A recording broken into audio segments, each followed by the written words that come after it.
let us all do we can to build a better future.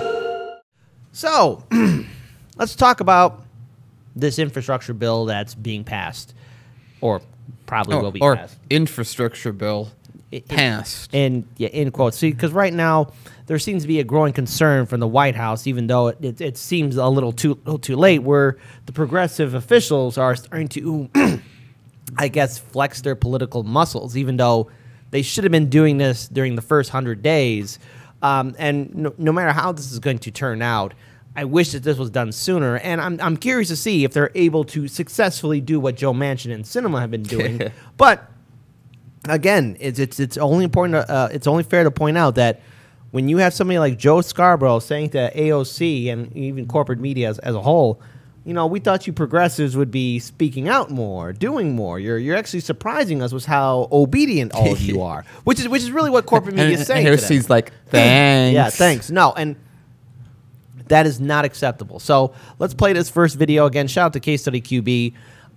It's just very interesting in regards to how this entire narrative is being set up when it comes down to corporations and how, again, the moderate Democrats are just getting what they want, and now there's a concern that the progressives are starting to speak out. Let's play this first video. What's your take on the White House strategy here, and how concerned are they about progressives getting out of line?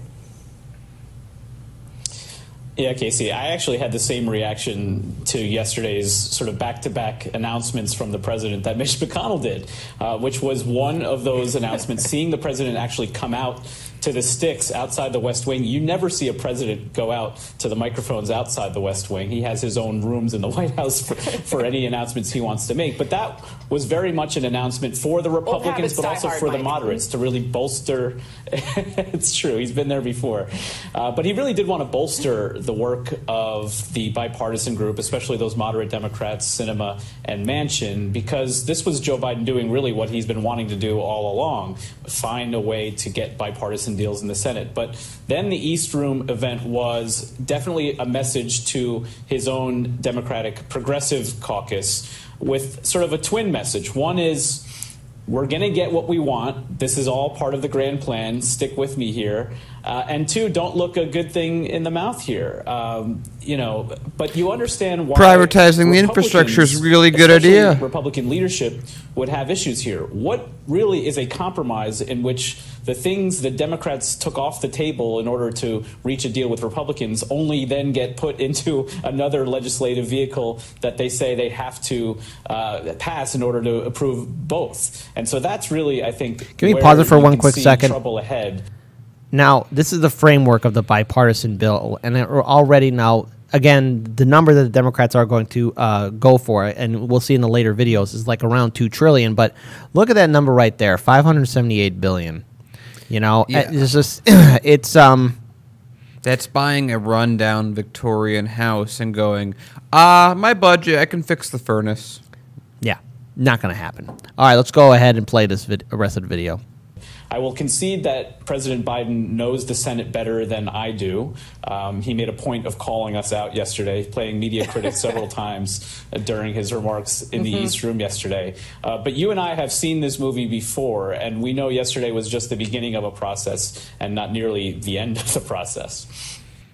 I love how the guy was so submissive. He's like, yes, Biden, you rightly called us out. You know more than all of us, and please forgive us. But hold on, again, I do have to question, because we've talked about this on the show earlier this week and the week before about how now progressives are speaking out. I mean, is this the infamous, okay, we've kept our powder dry long enough, we're going to maybe do a fight, but oh no, we're not going to get everything we want, but going into 2022, we could say to people, oh, well, we fought. See, the thing is, this fight should have been happening before any of this was going on. I mean, this fight should have happened before we got our third stimulus check. This fight should have been happening during Biden's first month in office. Yeah. And sadly, it's kind of almost too little too late. And I do hope they are effective, but I can't hold my breath for the progressive movement. Yeah, it's like, okay, so First thing is they have missed so many things that would have been, if they're just doing it for the fight, for the sake of fighting, to say that they fought doing something, fighting at some point, they missed all the important ones that they could have pulled off, and they could have really shown their power. Of course, we've covered that to no end about how unhappy we are about what they did. And so if they're going to come at, if they're deciding that they're going to stand their ground on the infrastructure bill, well, as Kit said, well, I mean, we'll see. I mean, let's see if they do. But we sort of know their track record at this point. We know that the squad is an ironic term, a group of individuals. And, well, if this is what they've been keeping their powder dry for, and they fail to make any significant changes happen and they roll over, that's it. They have no more, they can't say anything else. They can't say, hey, we're going to do something at some point. No, no, no.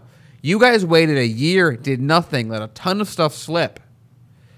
If you don't get this, if this is where your stand is, and you fail, there's no going back. It's a failure. Let's play that second video. Very briefly, what do you think is the top line number that's not going to terrify Democrats in the House that have to run for re-election? Because there's some nerves among those who are, frankly, the majority makers. Yeah, I mean, they're just as scared as Senate moderates are. I think, you know, it'd probably be in the area of, we're talking about a second reconciliation package, or, you know, $2 trillion. I think they probably come where cinema is, but there's the Blue Dogs and the New Democrats, the factions within the House Democratic Caucus, which is overwhelmingly dominated by progressives. But they, you know, like you said, these moderates are the majority makers. I think $2 trillion would be something they would be interested in. I'm not sure they want to go for any deficit spending. I think there's a lot of concern about that. So, you know, can you raise taxes somewhat and cover that? You know, we'll see what happens. We will. John Bresnahan of Punchbowl News, thanks very much for being up with us. We really appreciate your reporting. All right, let's pause it here. For getting up. Let's pause right here because we'll go to the next video. She's basically closing off with her segment. So, looking at that, the moderate Democrats. This is something that's been talked about a lot on corporate media on how they control the majority. And this is going to be kind of building up to what we're going to probably maybe see in 2022, and that is a recipe for failure. Because remember, during 2020, the DCCC made it very clear they were only going to support incumbents. The DCCC also stated that they wanted to play it safe. The Democrats went into the 2022 election cycle with a majority in the House, a bigger majority. And what happened after that election? They still have their majority, but now it's a slim majority. Yeah. They barely have what they had before. They lost seats, and by playing it safe or not even following through with any of their progressive policies or their promises that they ran on, who's going to really turn out for that election? Who's really going to want to, you know, vote for the Democrats when they didn't deliver anything? And this is why we say on the show, you know, don't let anyone browbeat you into voting blue no matter who or voting for Team Red, because at the end of the day, this two-party system, this infrastructure package, it's only going to cater to the top 1%. I mean, we're not investing into our infrastructure. Let's say we do get the 2.3 trillion or around that number. The number should be much higher. It should be 10 trillion. But again, you have Democratic lawmakers that constantly bow down to GOP demands. I mean, and the thing is, we do get pushback on this show about, well, how come you're not critical towards Republicans? Well, you know, we know who the GOP is. We know what their playbook is like. But the thing is, for the Democrats, they're supposed to be the counter to the Republican Party. If they're not going to fight back, especially the progressives in the Democratic Party that ran on trying to reform the Democrats, it's not inspiring confidence. And again, is this too little too late? Let's pull up this next video again from Case Study QB. There's some clips from Morning Joe. I know, hang on, folks. Your brains might melt, but, you know, it's just trying to what we want to show you here is why it's important that the people who we elect into office, we got to make sure that if they are going to be fighters, they need to fight. But there's a consequence with fighting, and that is, take, for example, Kshama Sawant. Look at the pushback she's getting from both Democratic and Republican lawmakers in her state. And she's not in the Senate or House at the state level. She's not a federal politician. She's a councilwoman in the city of Seattle. Right. But they're so afraid of her, they're willing to kick her out of office. That's what they want to do. So the thing is, if you're going to elect a progressive, or dare I say it, anyone else, you want to make sure that person's going to fight for you and not just bow down. Because what we're seeing from the squad right now, and from Bernie Sanders, and from Elizabeth Warren, and from anyone else that's claiming that they're a progressive, it's almost, oh, you're late to the game. Let's play this video. No. Biden then also has to look at his left flank and say, okay, I need to keep liberal members, especially in the House, on board, and that requires essentially a promise, an ironclad promise that the domestic priorities, the human infrastructure, as they're calling it, is incorporated in this overall legislative package. So a few things matter here. One is sequencing. Can you get it to a point where you know 1 and 2 pass together, or at least that you have some certainty that they're going to pass? And 2 is just sheer vote counting. I mean, 60 votes on 1 is fine, but even getting 50 votes in the Senate on the reconciliation package is a difficult and problematic hurdle for Democrats. Bernie Sanders has suggested, I believe, $6 trillion as a baseline for this budget. I think Senator Kirsten Sinema has said she doesn't want to go over $2 trillion. That $4 trillion difference, that might seem like a minor matter, you know, $4 trillion here or there. It's hard to bridge that but while keeping the liberals in the party and the more moderates in the party in line. So, again, like I said, pardon the cliche, but the tough stuff really does start now. How are those progressive senators taking this? Senator Elizabeth Warren said yesterday, we're not going to just cleave off a little piece of what we want. We want the whole thing, as she said. Senator Richard Blumenthal of Connecticut called it paltry and pathetic, this bipartisan deal. He wants the whole thing. So what is that view from the progressive side of the Democratic Party, the most progressive side of the Democratic Party? What does that portend for the future of both of these?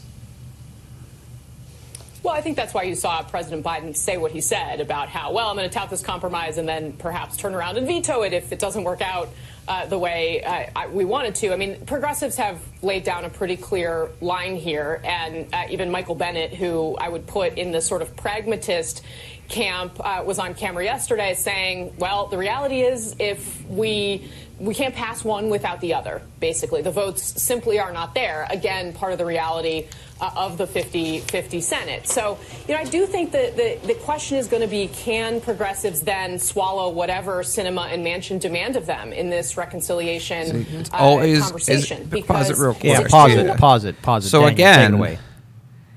As always, even though we know the progressives are likely going to give up anyway, the news is saying, hey, I know you're like 20 people, but you need to listen to 2 people, and never the other way around. See, well, I mean, and here's a crazy thing. Like, imagine a reality where we had really decent people that were actually representing us in Congress and the Senate that were, you know, maybe as left as AOC says she should be, even though we know she doesn't vote that way. AOC would just follow the leader there as well. So AOC is a follower. We now know that. Most of progressives' followers, we now know that. So they would swing to whatever way. But again, it's like, oh, well, the progressives will just have to accept whatever we throw at them, even though they outnumber the people that are whatever. No, there's something more to this, and that is Bernie Sanders and Elizabeth Warren. Okay, and I know a lot of our audience has some criticism towards Warren, but let's be very clear here. They do have the same kind of power that Joe Manchin can use too. You know, the issue is that Manchin can get away with this, and here's where I respect Manchin.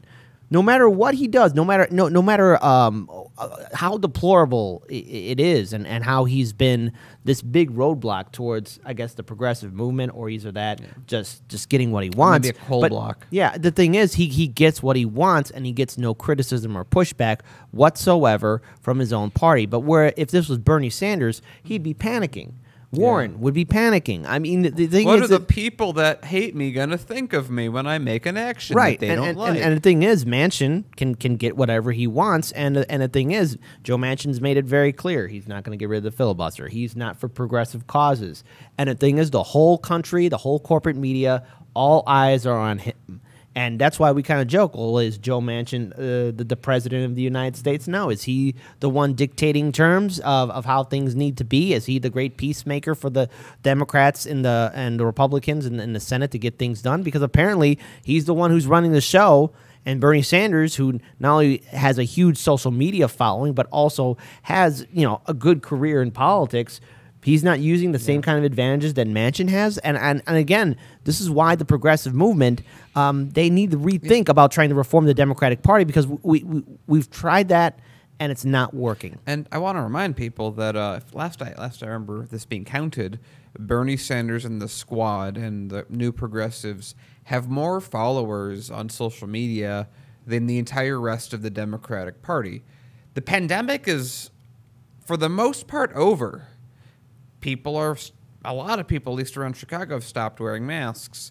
Everyone seems to be come down. We don't seem to be seeing resurgence.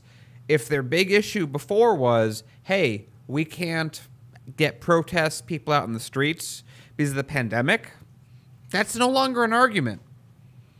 They can do something if they wanted. If Bernie Sanders, like legitimately, if Bernie Sanders and the Squad today came out and said, everyone, we're going to get in the streets, we're going to protest at, what the mayors or the Capitol or the homes of the congressional representatives that are not going ahead of with us. We are not going to allow another bill. Joe Biden will not pass another bill until he passes this infrastructure bill. We would probably be there covering those protests because we would say, finally, the thing that we've been asking them to do for the entire time, just take advantage of what they already control and utilize it to force something to happen for the betterment of the country. That's all we've really been asking out of them. That's why we're so upset at them, is because they're not doing the things that they said they were going to do and instead have just folded themselves into the existing party structure and done what they've been told. So, hey, I'll say this, Bernie, AOC, everyone else, we're happy at Hard Lens Media to change our tune about you if you give us a reason to do so. But for now, everything you've said has been talk. So unless we see some action, and that action seems pretty committed with the right goals, that's just the way it's going to be. Agreed, 100%. Let's go ahead and play the rest of that video. Passing something like that. I mean, our conversation earlier in the week with Sean Patrick Maloney, the DCCC chair, I think underscores that, because they've said they want to raise taxes to pay for whatever they're going to put forward. That's a lot of money in taxes. But at the same time, $2 trillion may not be enough for some of those progressives. So I think this is a very tricky inter-party fight. So far, the president has been pretty successful in balancing both of those interests. But this is going to be really, I think, the biggest test yet. All right, let's go ahead and pause it, because that video would be repeating itself. So, again, shout out again to Case Study QB, uploading a lot of great content on his Twitter page. Be sure to follow him on Twitter.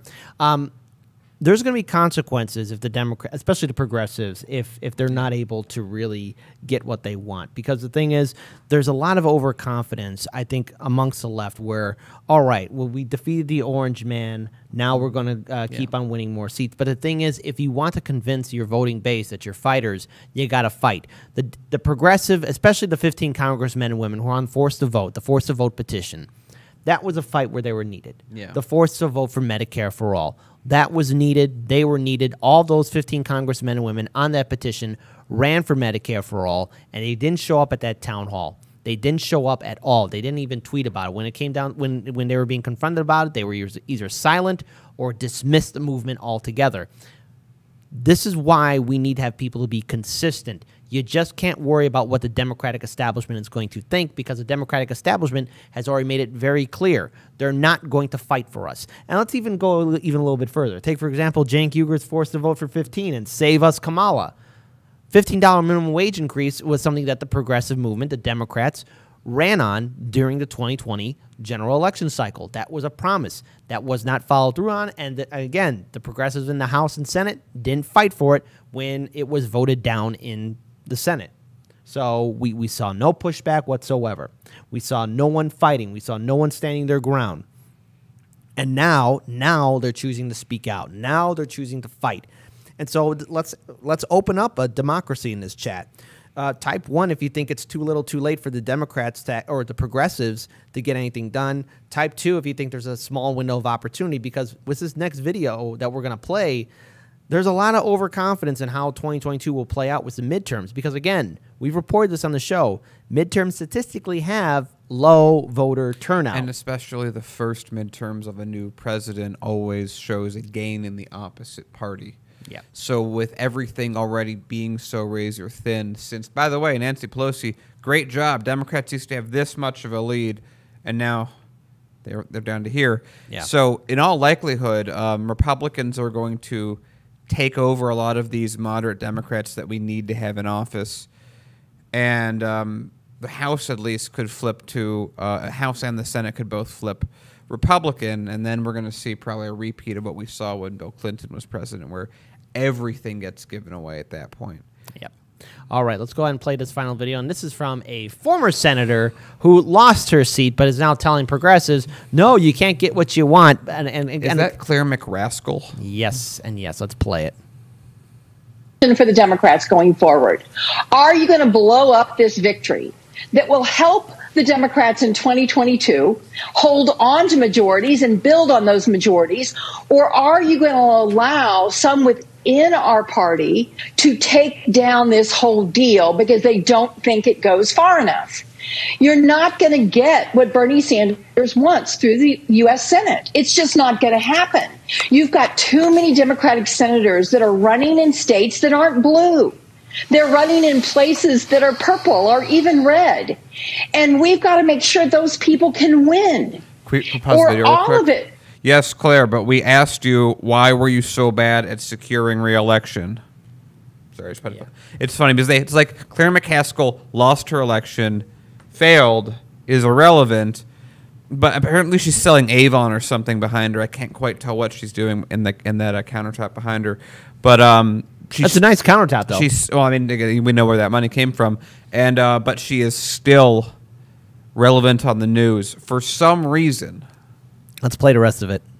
Is gone because Mitch McConnell's back in control and stacking the court and all the other things that he likes to do. So hopefully Chuck Schumer and Nancy Pelosi, along with an assist from the White House, will be able to carve out a reconciliation package that all of the Democrats can support, which means it won't be too extreme. And then those two pieces of legislation can move through together and we can hold on to our majorities next year and do even more good things.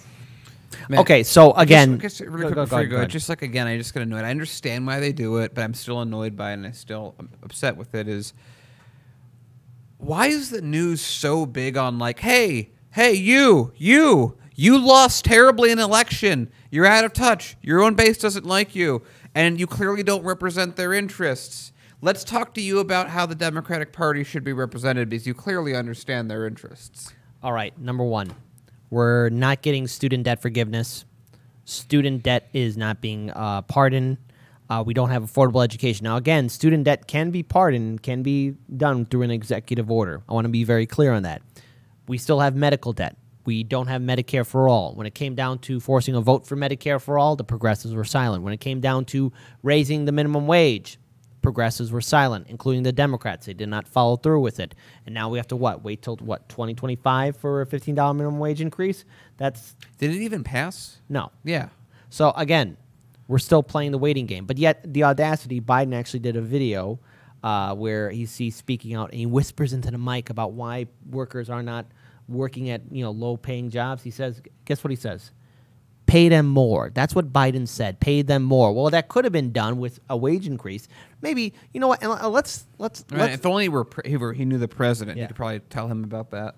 Exactly. And so again, look at the promises that are not being followed through on. So again, I'm curious to see what the Democrats are going to run on, what their message will be. Oh, well, we tried to fight. Oh, well, we are fighting now. That's not going to add up to anything. Now, maybe voters still have PTSD from Trump. But see, you can't use the orange boogeyman forever. Trump's not president anymore. He's gone. And now there is a possibility he can run in 2024, but he's not doing that right now. The groundwork is being laid for him thanks to the incompetency of the Democrats and the progressives in the Democratic Party right now. They're the ones building that roadway for somebody like Trump or Trump himself to run again. You know what's crazy that I've been thinking about with Democrats? Democrats are actually really good at one thing. Making self-fulfilling prophecies. For example, Trump running, Trump even getting in that whole thing with Trump, that was the Democrats that caused Trump to run. That was Obama making that joke that he just couldn't let go of. It was all these other things. It was the fear of the media. It was Bill Clinton who even gave the thumbs up for Trump. Bill Clinton who gave the thumbs up. It was the Democrats created Trump, and now they fear what they've created. So the whole thing now is if everyone just did basically what we've been trying to do when Trump was in office and just didn't talk about him, because his superpower comes from people talking about him. And I don't think it's like TYT has definitely missed that entire boat and has missed that for quite a time and continues to miss it to this day. But if as soon as Trump got out of office, people just said, Trump who? Trump would never be able to run in 2024. The fact that he is still being brought up to this day and is still talked about as if he's relevant is likely the thing that will allow him to run in 2024. Or somebody like him, or maybe far, far worse. So again, with this infrastructure package, here's the thing. I'm not going to be negative. I want the progressives to start getting more. Maybe this is a chance for them to start fighting. Maybe there is a possibility. Maybe instead of going 0 to 100 win-loss, it's 1 to 100. And if it's, hey, if they do something meaningful, I will congratulate them. Yeah. If. And the thing is, you got to fight for it. If you're not going to fight for it, I'm not paying attention then. And again, this is why we need to look at alternatives. Now more than ever, we need to look at third parties. But all the best to the progressives now trying to get a little bit more out of this bill. But again, can you imagine we'll see this in any like the Democratic process, the Democratic Party's process, any other place? Can you imagine like working in like a restaurant and it's like, hey boss, it's payday. Can you pay me? Oh, I tried to pay you. I actually thought about it. I was looking at the money and I was looking at the checkbook and the direct deposit, but yeah, I tried. Yeah, I tried. Nothing. And then like a week later, hey, haven't seen the money. Well, I kept looking. I mean, I tried. Also, you should have confidence in me and do really tough jobs. Yeah. That's the Democratic Party. But everyone's like, oh, man, this intern is amazing. Never got... See, and again, why we're so harsh on the Democratic Party is because they made these promises. They're supposed to be They're the ones that are supposed to win. Again, in the 40s to 60s, the Democrats controlled everything. They were properly aligned with who they wanted. They wanted unions. They wanted middle class, working class people, and that was the golden age of America for a couple reasons, and for not everyone, but for the most part, yeah. Then they flipped. They took corporate money. They effectively run themselves the same as the Republican Party, and now everything is as it is.